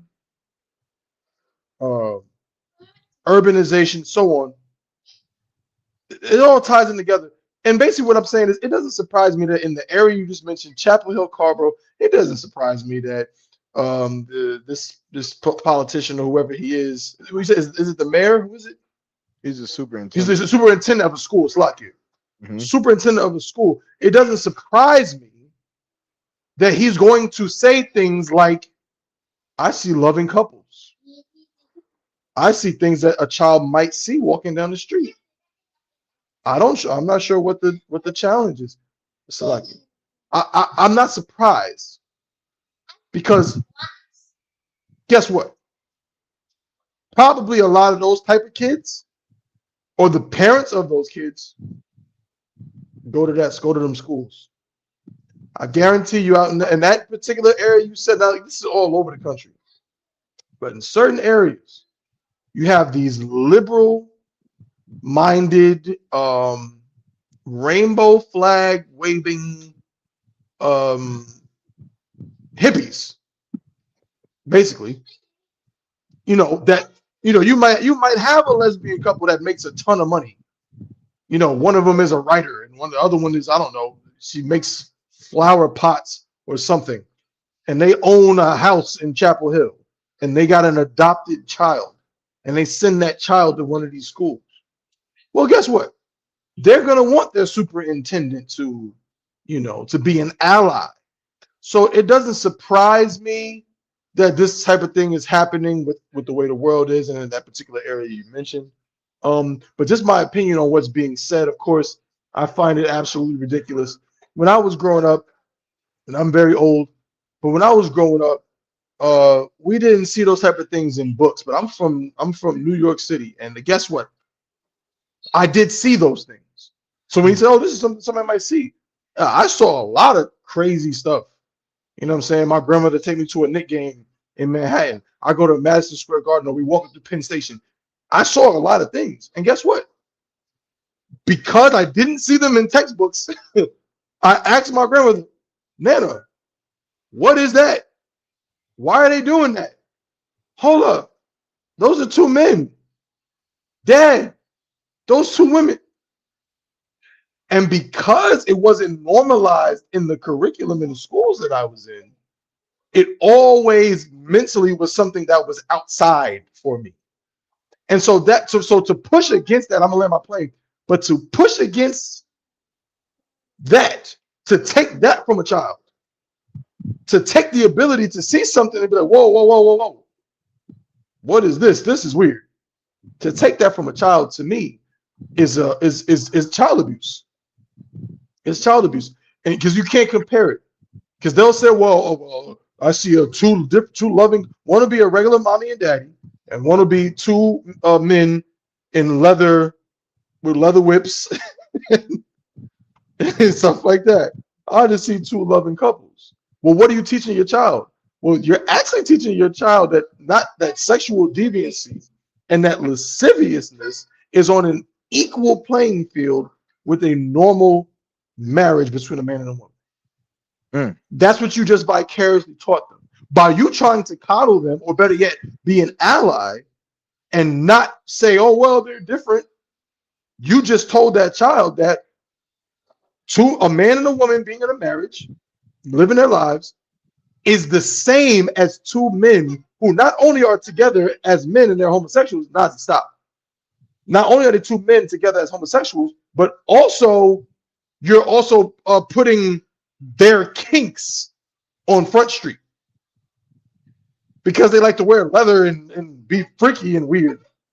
That's on Front Street, and you're teaching children that? Why would a child need to know about BDSM? You understand? But that's what I gotta say, bro. It's very crazy. Salaki. Nah, I mean, I'm right there with you. It's funny how we talking about lascivious lifestyles and homosexuality, and this guy comes up here and says Shawalama Yahawahawa. It's funny how lasciviousness called him to the stage to make that comment. We must be talking about him. He must be one of those BDSM guys. Must But be. no sweat. There's no straight man would ever say Shamama Lama. Whatever you said. Yeah. That's crazy. Let me see. Why are you guys so homophobic? I didn't remember. I didn't. Did you, Damon? You said something about being homophobic? I don't think I did, but let's continue. What is he saying? Yeah, I think we're talking about curriculums in school for kindergartners. Dumb, but no sweat. Please teach your children to be loving and tolerant of others and not bigoted. I hate that you devils learned that word. Like, you don't even know what it means. You just hear it and use it because you're stupid. To be a better person, I would reconsider hateful, bigoted, though in speech. We'll work on our though in speech. Whatever the hell though in speech is. Good Yeah. night. No sweat. Bigoted Anyway, though in speech. That's crazy. yeah. I was about to say, man, I don't see the problem with it. That's what I was about to say.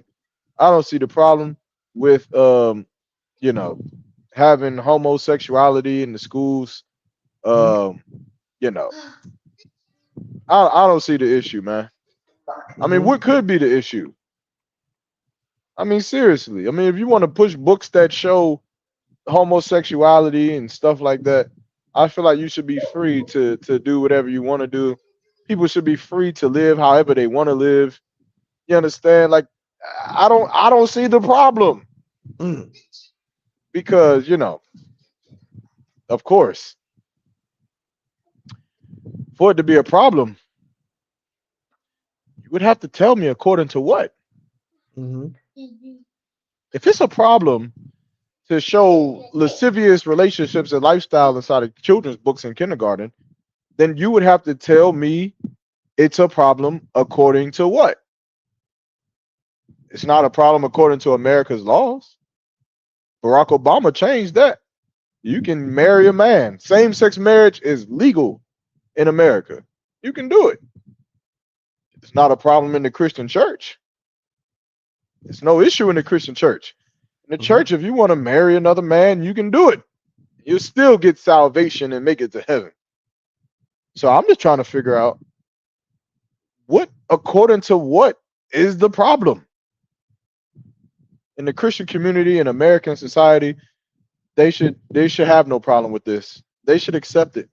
This is the life in the jungle and wilderness that they wanted to create. This is how you make America great again, by allowing for things like this to be in school, so that this world can be just as disgusting as Babylon was, so that this world can be just as disgusting as the jungle is. Now, hey, hold on, Justin. Don't speak too soon.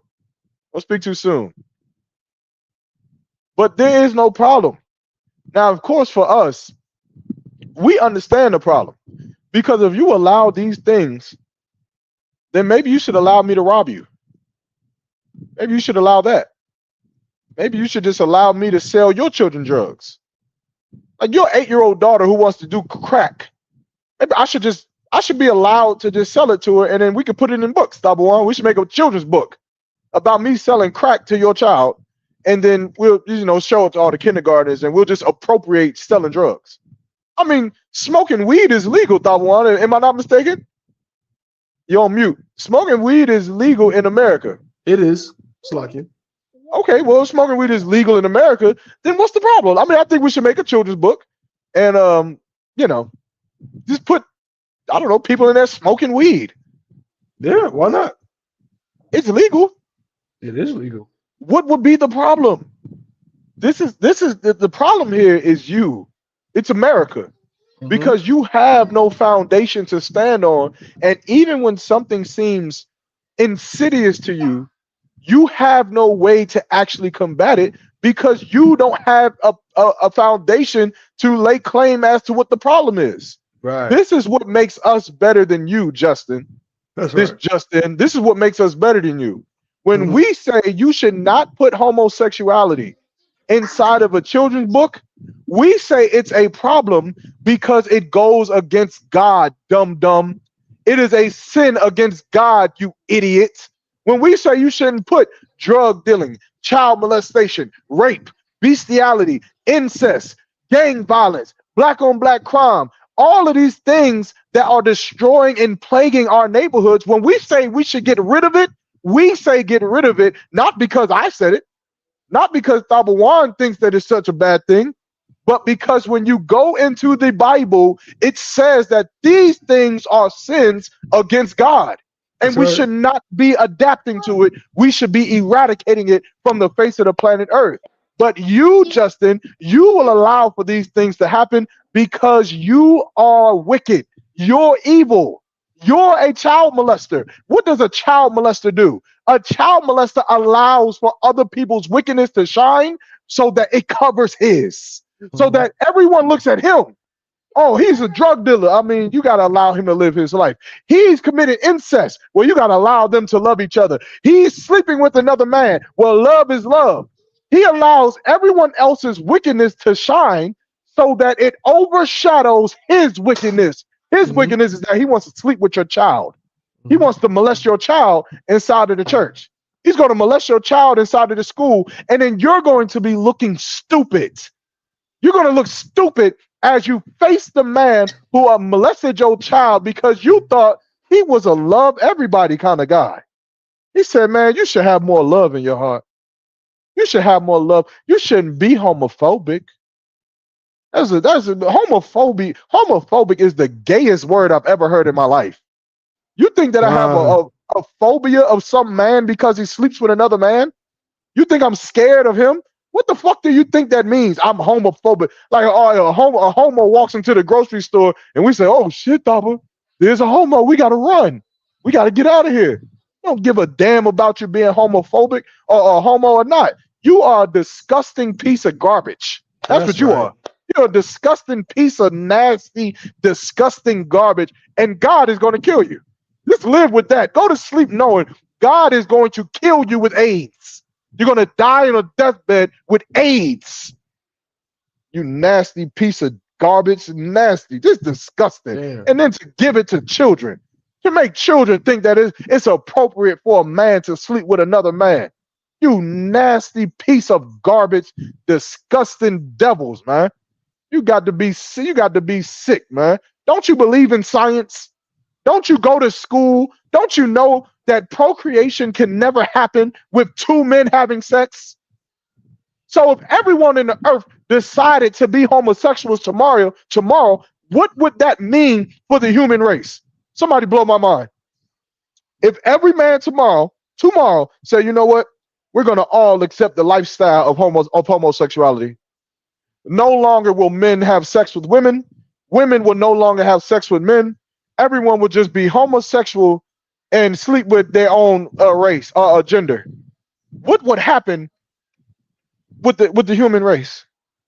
This just one in whatever the fuck your name is. Answer that question for me. What would happen if everyone chose this lifestyle tomorrow? What would happen? Watch how he runs away.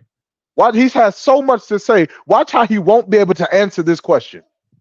And then you'll see who the devil is. Let me see. Oh, there it is, right there. There it is.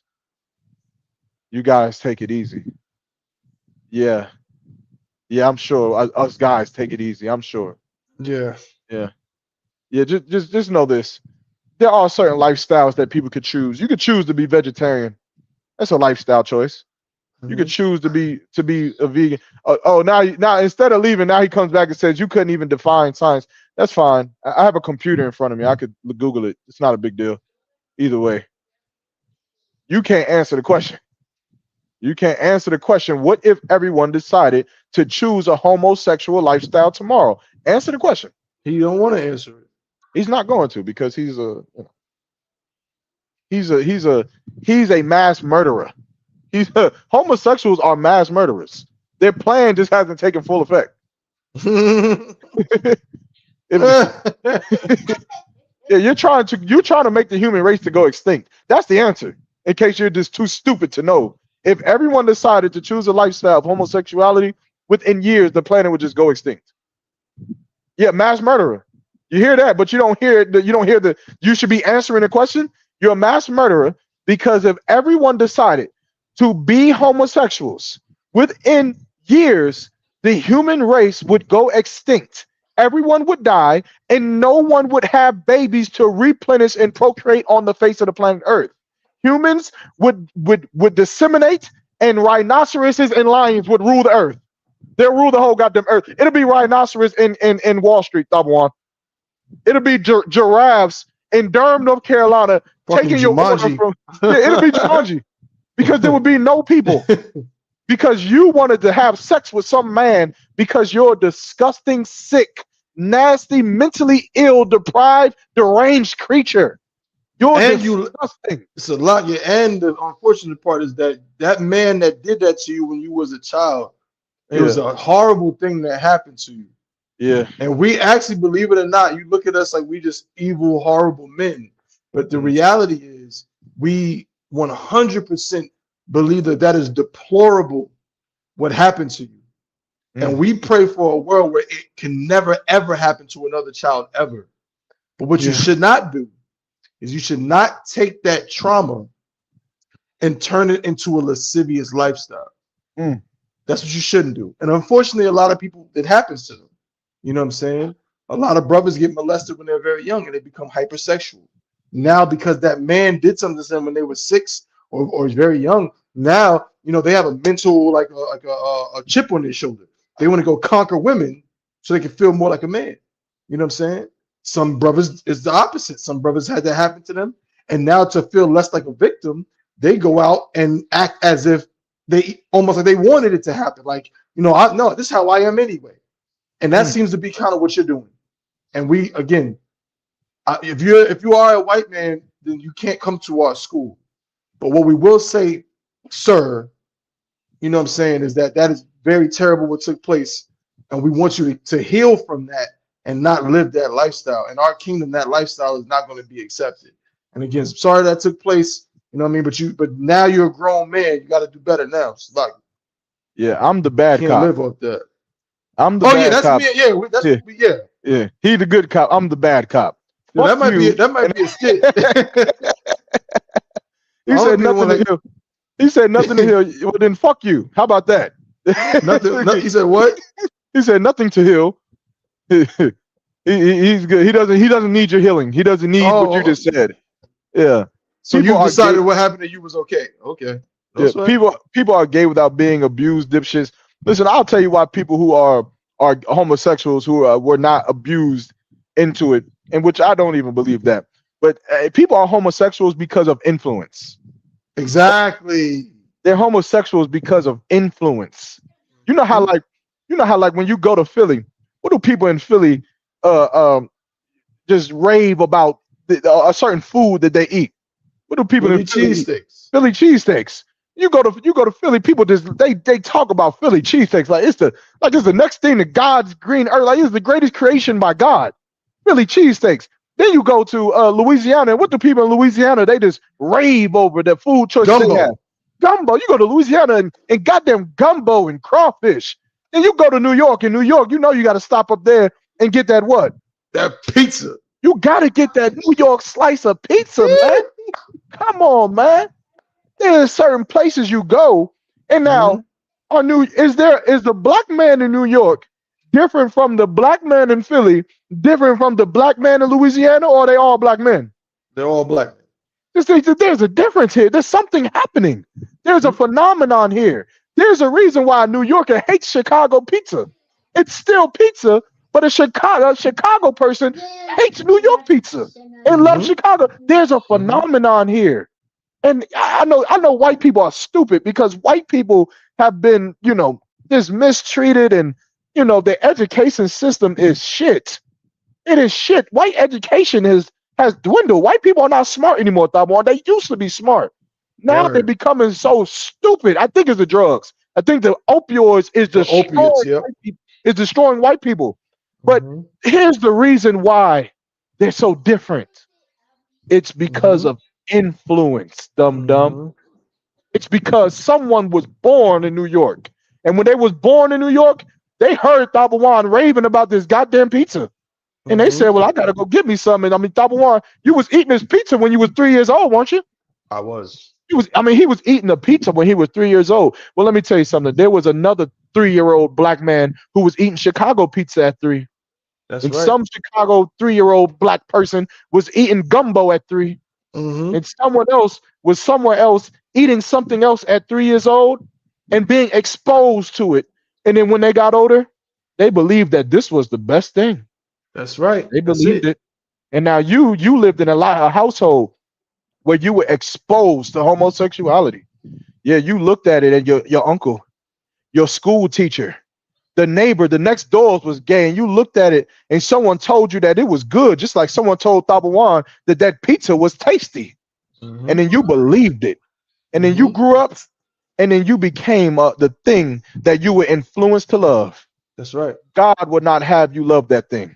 That's right. God hates Chicago deep dish pizza. That shit is nasty.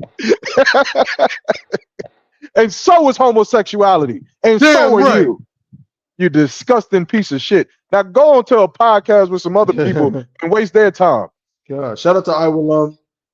Shout out to Captain Mahfad. You know what I'm saying? Yeah. Yo, Salaki. Shout My out to all bad. my Hey, brothers Salaki. out there in Chicago. They gonna get on me about that. But Salaki, y'all pizza is trash. But Salaki, It's just influence. nobody It's want just that influence. cheesecake. Nobody want That is, I never understood that shit. Like it is like a Cake. cheesecake pizza. It's cheesecake pizza. No, thank you. No Like, what sweat.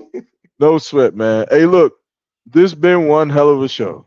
Hey, all things considered, I know you're gonna quote me afterwards, but Mhm. all things considered, Mhm. Con. Yeah, We'll talk. it's been one hell of a show. I know y'all rocking with the background.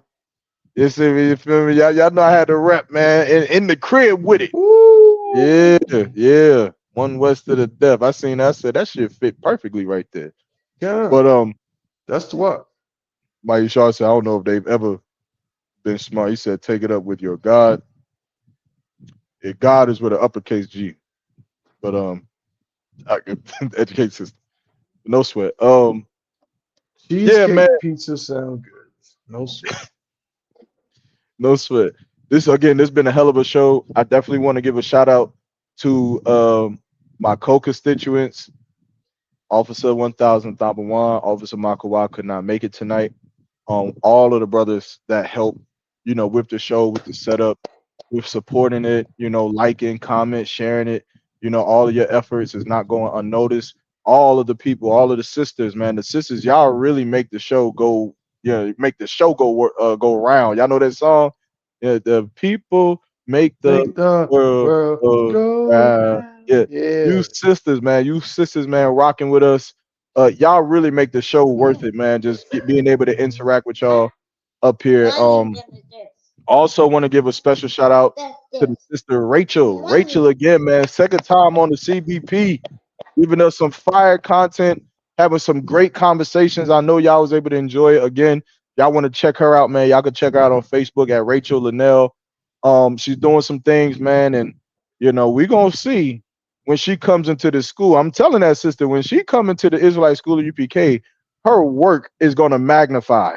That's Her right. office is going to magnify because she'll finally have the pieces she needs to actually get the job done. So any wise sisters out there, you understand, I would definitely follow her on that journey and get into this school and get with brothers and sisters who is like-minded and are courageous enough to not be jealous over each other, courageous enough to not turn on each other, to not lie to each other, and to not wanting to steal from one another. That takes a certain kind of courage to be brave that only Commander General Yohana, through our Lord Jesus Christ, can instill into a man and a woman that has been broken for 400 years. That's right. The only thing that we can have in this place that'll make us fight against the oppression and actually win. And that's what you see here in the CBP. You see it in the Israelite School of UPK. You've been seeing it since 1969. And we will see you again next Friday. But Daba, before we go, what you got, brother? Take us home.